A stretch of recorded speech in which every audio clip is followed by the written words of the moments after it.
যদি আল্লাহর কসম রিয়েল হয় না ভাই আমি ছাড়ব না। ছাগলকাণ্ডে ভাইরাল হওয়া প্রসঙ্গে ইপসিতা তার ভয়েস মেসেজে বলেন, আমার বাবার নিয়ে আমার এখন কোনো রাগ ইচ্ছাই নেই তার প্রোটেক্ট করার। আমার তার উপর জিদ, কারণ সে যদি সত্যি করে থাকে, আমি যদি আরো প্রমাণ পাই, আমি যদি আসলেই দেখি, কারণ এখনো আমার মনে হইতেছে ফেক হইতে পারে, বাট যদি আল্লাহর কসম রিয়েল হয় না ভাই আমি ছাড়ব না। সো গাইস, কথা বলবো ছাগলকাণ্ডে ভাইরাল হওয়া এনবিআর কর্মকর্তা মতিউর সম্পর্কে।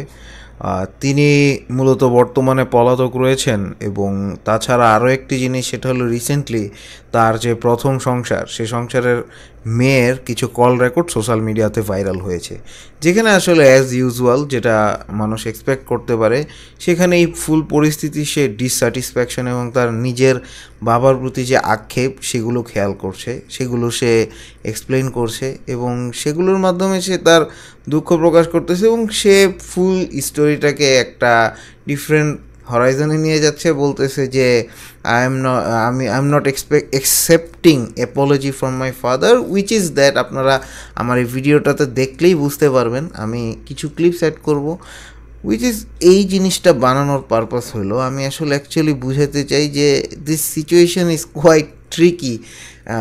যখন এই মতিউর ওনার ফার্স্ট ফ্যামিলি।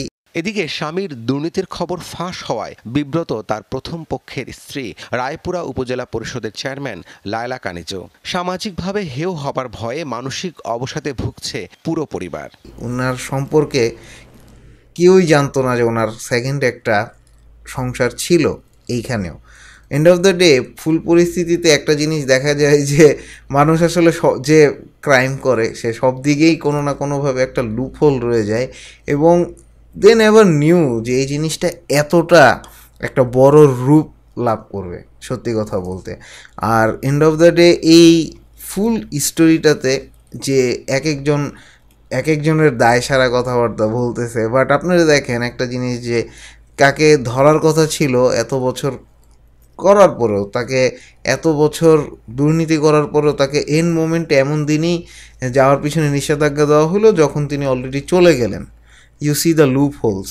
সো আসলে একটা জিনিস, যে কিছুদিন পরে আমরা যারা ভিডিও বানাই তারা এই টপিকগুলো সম্পর্কে কথা বলা বন্ধ করে দিব, এবং সবাই দিন শেষে এই জিনিসটা ভুলে যাবে, এবং the guilty will get released, and result same প্যাটার্নে লুপ হলে আবার জিনিসপত্র হতে থাকবে। তবে এই জিনিসগুলো হওয়ার ফলে একটা জিনিস ভালো হয়েছে, যারা কারাপ্টেড তাদের পিছনে একটু ইনভেস্টিগেট হচ্ছে। সেকেন্ড টাইম কেউ এরকম ইনসিডেন্ট করতে চাইলে they would think twice. So guys, আজকের ভিডিওটা এতটুকুই। আমি জাস্ট এই আপডেটটা দেওয়ার জন্য এবং ফুল স্টোরিটার ফলো আপ যেহেতু আপনাদের সাথে শেয়ার করতেছি, দ্যাটস এই ভিডিওগুলো টানা বানায় যাচ্ছি। আশা করি আমার পয়েন্টটা বুঝাতে পেরেছি। So see in the next one, and don't forget to subscribe.